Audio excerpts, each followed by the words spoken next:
Kuya ko, sobrang naiinis ako sa sarili ko.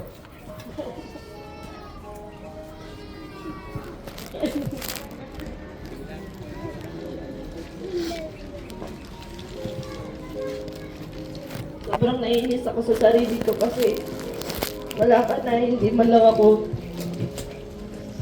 tumalalasabi sa iyo sa personal na mahal kita. Puro chat-chat lang tayo.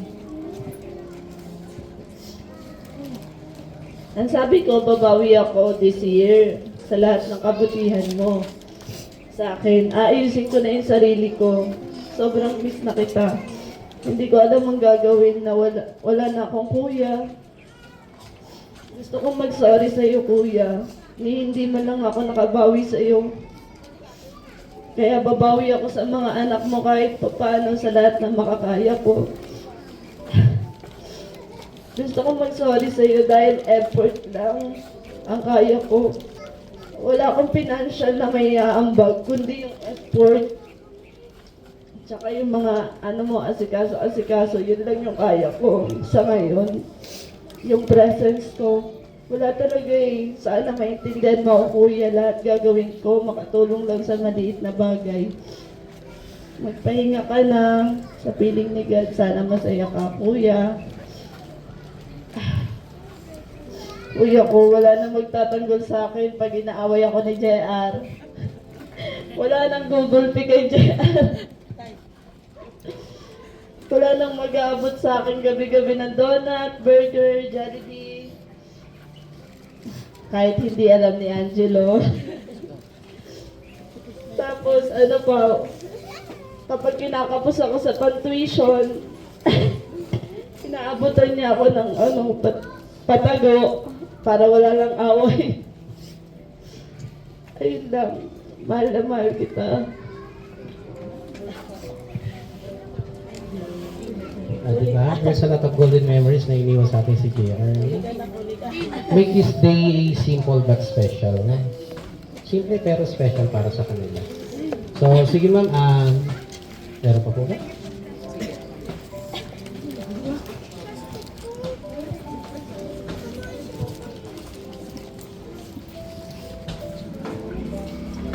Magandang hapon po sa inyong lahat. Maraming salamat po sa pagdalo upang samahan kami maghatid sa tungan ng mahal naming kapatid na si Ernesto. Sabi nga nila, hindi mo malalaman yung bigat ng salitang wala na.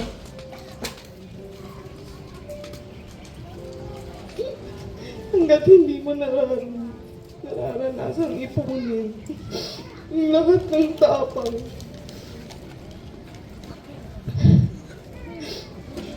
Para lumapit sa kanya. Hawakan yung kamay niya. Na alam mo hindi naman nasasagot. Yakapin yung katawang tila ninakawan ng sigla. Hindi mo malalaman yung sagot sa tanong kung nakikinig ba yung Diyos. Hanggat hindi mo nararanasang humingi ng himala.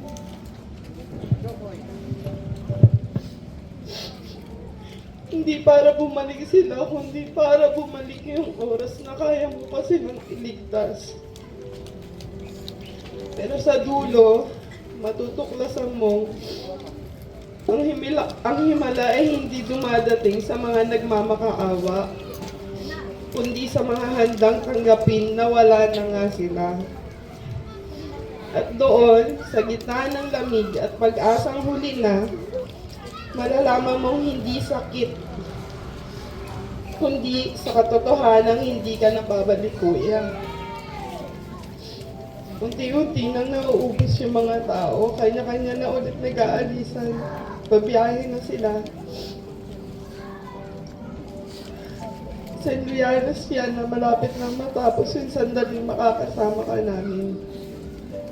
At hindi na babalik ulit sa normal yung buhay nila. yung buhay namin. Pero kami mga kapatid mo, asawa, anak, hindi namin alam kung paano kami uusad. Na tila bang panaginip na nangyari sa pamilya natin, kuya. Bagong taon, panibagong pakikibaka, nawala ka na.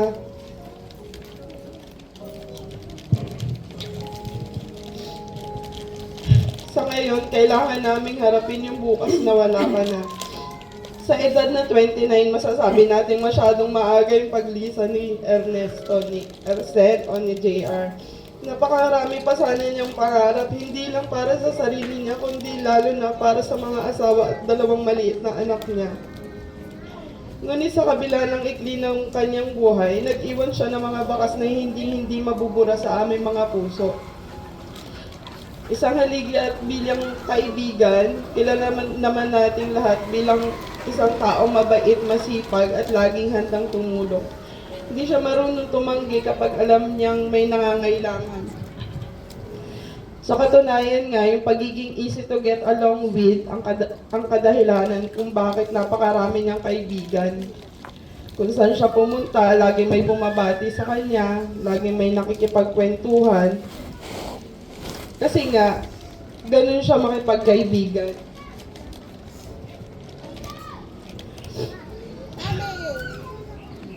Pagdating naman sa trabaho, wala ka ding mapipintas kay Ercet kasi patunay na nga yung mga homeowner sa Kohana na mahusay siyang gumawa sa bagay. Hindi lang basta trabaho yung ginagawa niya, nilalagay niya yun sa puso at sa bawat pako at semento na ginagawa niya.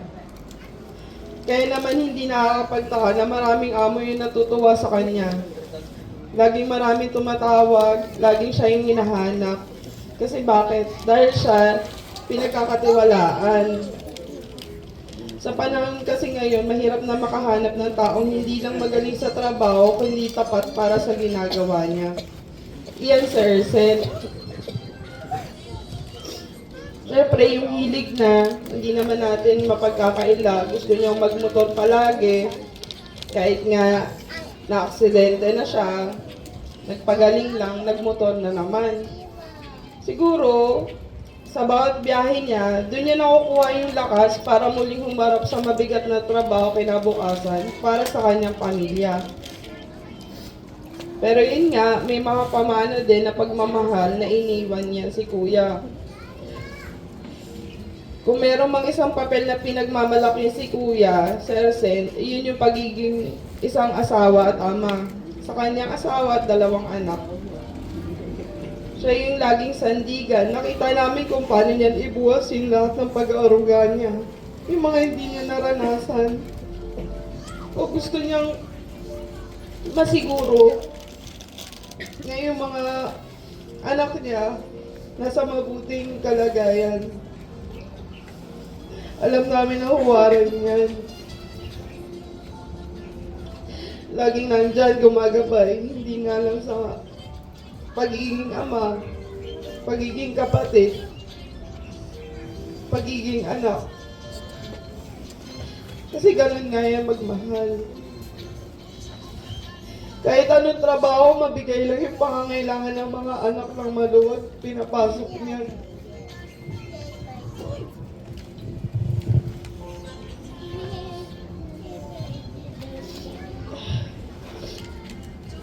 Yung kanyang kasipagan, para yun sa asawa at saka sa anak niya. Kaya, Kuya, salamat sa tawa, sa proteksyon, at sa inspirasyon. Kahit wala ka na sa paningin namin, naging eye-opener ka sa amin. Sa pamilya ng Basa, Babarang, andun pa rin pala yung bonding na nawala.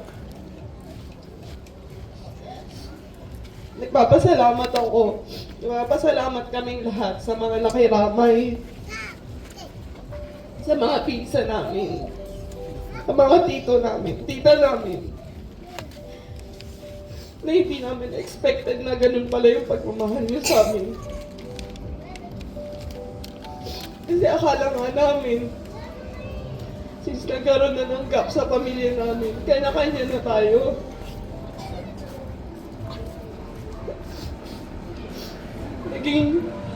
Naging daan din si Ersen kahit na nawala siya. Andun pa rin yung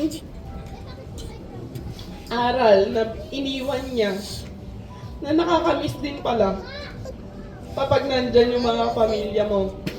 Hindi lang yung pamilya na talagang pamilya namin, kundi pati yung extended family namin.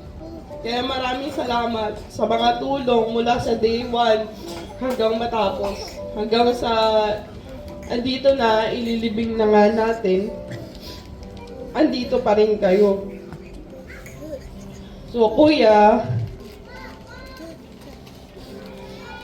mananatili yung alaala mo sa bawat sulok ng bahay natin. Kaya magpahinga ka na. Alam naman namin na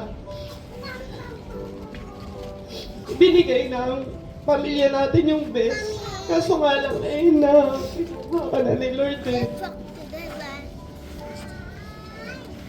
Mahirap tanggapin kasi kahit siya, yung huling salita niya, laban. Lumaban naman.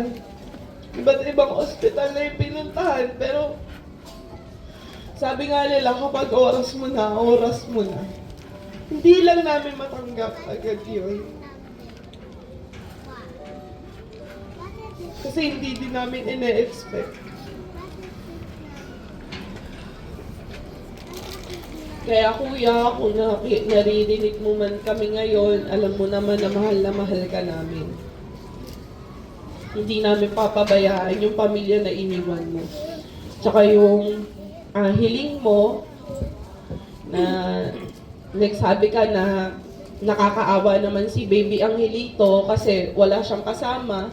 Hindi namin na gets yung hint na yun na para hindi malungkot si Baby Angelito, isasamahan mo na siya.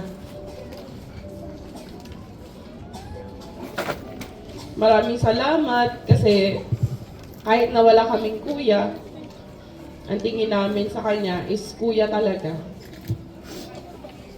Kaya maraming salamat po sa lahat na nakiramay. Alam ko po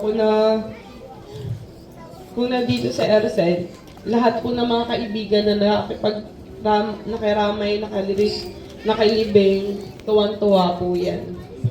Kaya kami man pong pamilya, mabigat sa dibdib namin na pakawalan na si Ersen.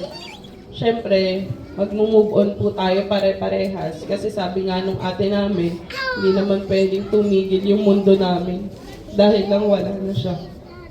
So, aayusin namin yung buhay ng mga bawat isa. Susuportahan namin yung mga naiwan niya. Hindi lang po, maraming salamat po sa lahat na nakiramay. Okay, thank you ma'am. So sige. Sa mga ganitong klaseng pagkakataon kasi lagi tayong